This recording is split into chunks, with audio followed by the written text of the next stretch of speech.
she was grateful for that. And I also asked for 2 scenes of our former lives, and there were 2. Oh, so you asked oh, that's right. You asked her if you'd had any lives together, and she took you back to 2 lives?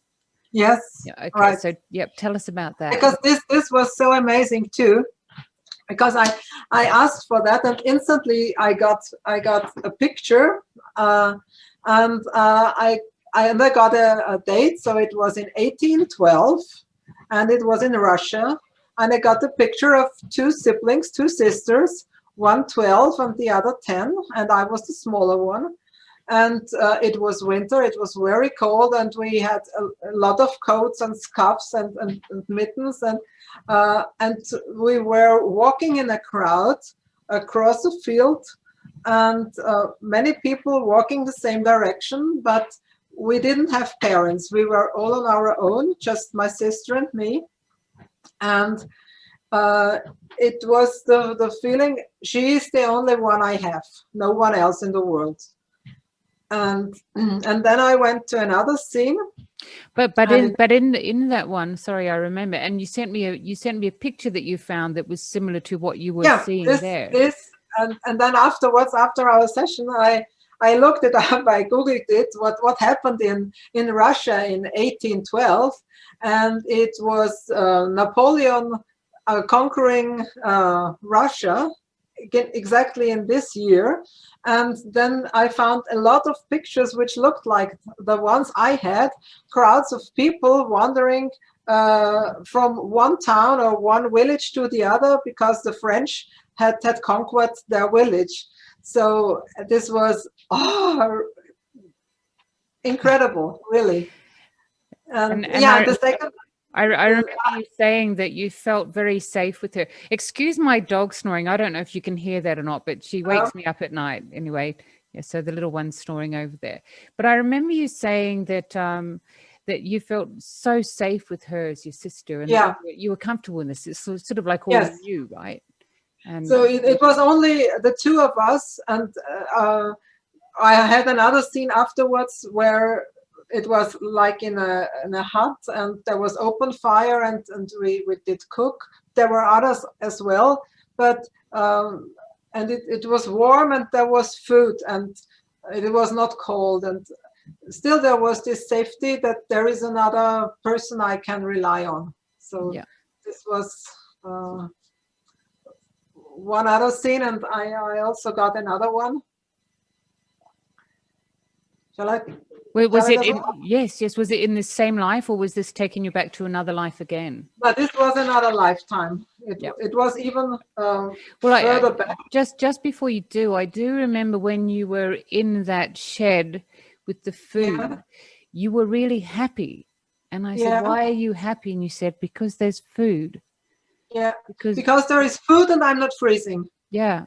And I have my sister with me.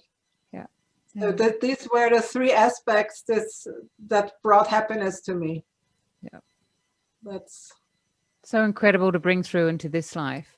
And so let's go to your next life. It was the next one was in 1700, and I again immediately got a picture from a big sailing boat with 3 masts, and going from England to New York. And this time I was a young male, and my mother was my wife. She was about the same age, and we had sold everything we had to pay for this transition to New York. And you were Irish, weren't you? Were you were Irish from memory? I don't know exactly what it was.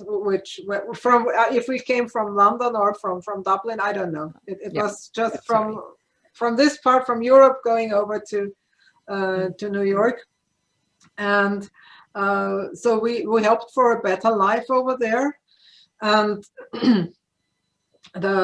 in the boat, it was all full. It was we had to stay on the deck, and it was it was smelly, and there was not enough food, and yeah, it was really awful to be in there, but still we just were looking forward to going to a new life. I remember you saying that the smell of vomit and sewage was so strong that you couldn't go down below deck, and you can just imagine that the ammonia and things that would be down there would be quite dangerous levels for sure.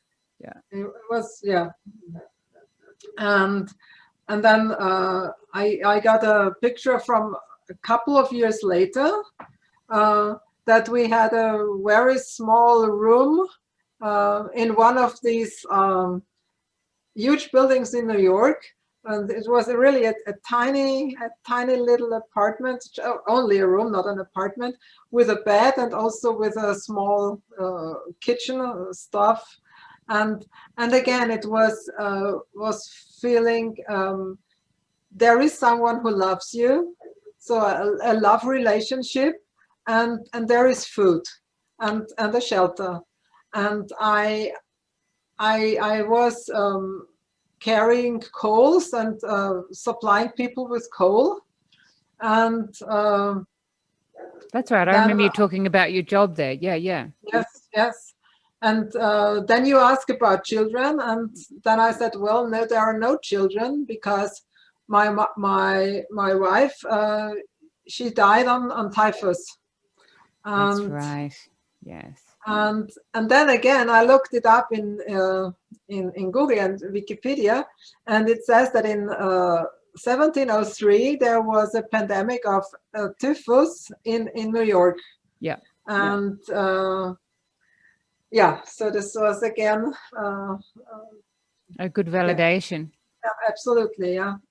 And so this time, this life, this reason for the life was to experience a common luck and happiness with another person, but that it really can be only for a short time, and to be grateful for that, and that to trust each other.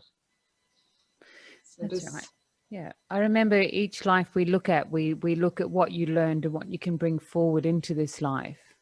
Yeah. And so what was it that you got from both of these lives and this relationship from your mum, this ongoing relationship through multiple lives together? That there is a deep connection for centuries already, and for many lifetimes. And it was about love, wasn't it? Yeah. So that love is was could be found in each lifetime. Yeah, and in very different ways. Like you realize, or you came to the understanding with your mother showing you this, that the love she showed you in this life was the best she could give, being traumatized herself, and you were able to sort of go, oh my God, that was love. Yeah, that was still love. That was her best way of showing me. And so love great can understanding. Love comes in different ways. That's the message behind it. Yeah, it's amazing. It's incredible. Thanks for listening. Anjii is available for clinical hypnotherapy specializing in PTSD, trauma release, and active living and regression therapy via Zoom. To book or find out more about online workshops, you can contact her at anjieb@gmail.com or visit her Facebook page and YouTube channel.